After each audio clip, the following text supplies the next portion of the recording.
Dear colleagues, good afternoon. On our agenda are issues of the socio-economic development of Donbass and Novorossiya.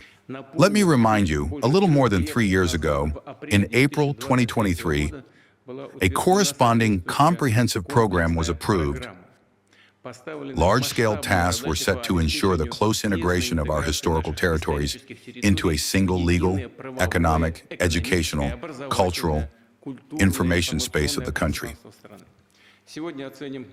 Today we will evaluate the results achieved and, most importantly, once again together, analyze in which directions additional efforts are needed, where closer coordination is required, taking into account the current situation and operational information from the heads of regions. We will look at where resources need to be concentrated as a priority, where, as already noted, additional support from the federal authorities is required.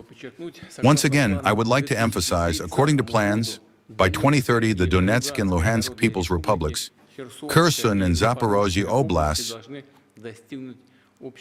must achieve all Russian standards in all basic indicators in the quality of people's lives. For this, the program provides for about 300 different measures, including, we are talking about the development of social, housing, transport, utilities infrastructure, about the implementation of projects aimed at launching new industrial and agricultural enterprises, at creating additional modern jobs. It is important that all federal agencies, 26 state-owned companies, and 82 subjects of the Federation, which took patronage over specific districts and populated areas of the reunited regions, join this large-scale work. Virtually all of Russia, hundreds of labor collectives, volunteer movements, public organizations stepped in to help Donbass and Novorossiya, united in order to help unleash the colossal potential of these lands, to create on them conditions for a creative and stable life. I am sincerely grateful to everyone who is involved in this huge work. I know that people have to work in a very tense, difficult, and at times dangerous combat situation, near the line of combat contact in conditions of drone attacks and shelling. Our troops maintain a strategic advantage,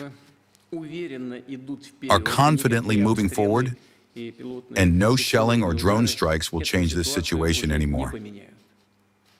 The movement is going in all directions. The enemy cannot contain this onslaught and is shifting to overtly terrorist methods,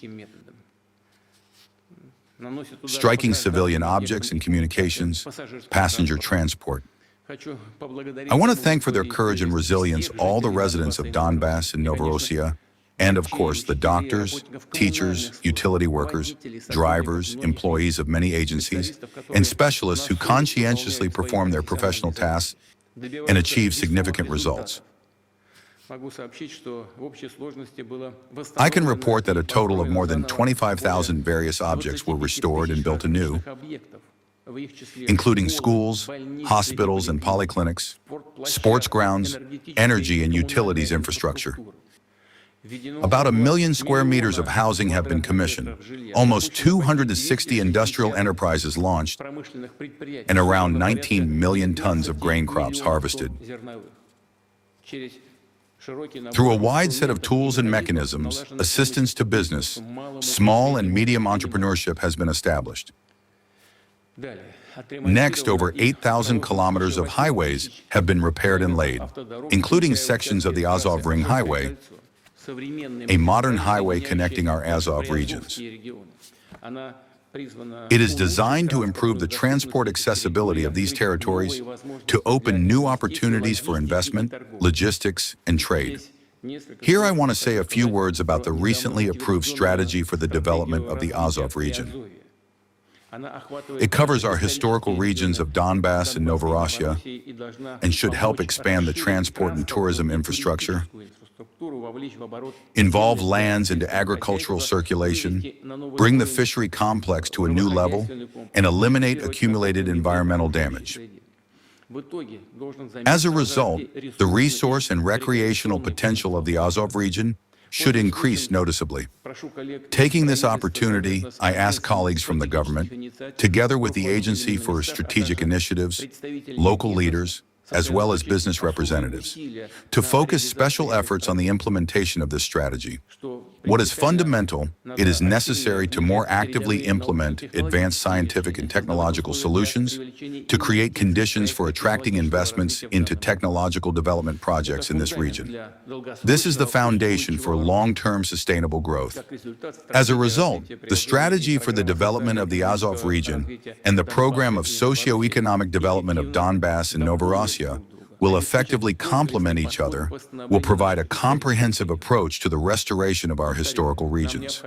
I repeat, we need not just to recreate and repair everything that was destroyed and damaged, but to lay the foundation for a radical transformation of the economy and industry of Donbass and Novorossiya, to make sure that a powerful impulse for development is received by all spheres of life in these regions, so that people see real changes for the better. This is our key nationwide task, and it must be strictly fulfilled. There is a great deal of work ahead. The program of socio-economic development of Donbass and Novorossiya is designed for the period up to 2030, as you well know. A significant part of its measures is yet to be implemented. Today, we will talk about the plans in this area in detail. Let's get down to work. The floor goes to Murat Shakirjanovich Kusnulin. Please.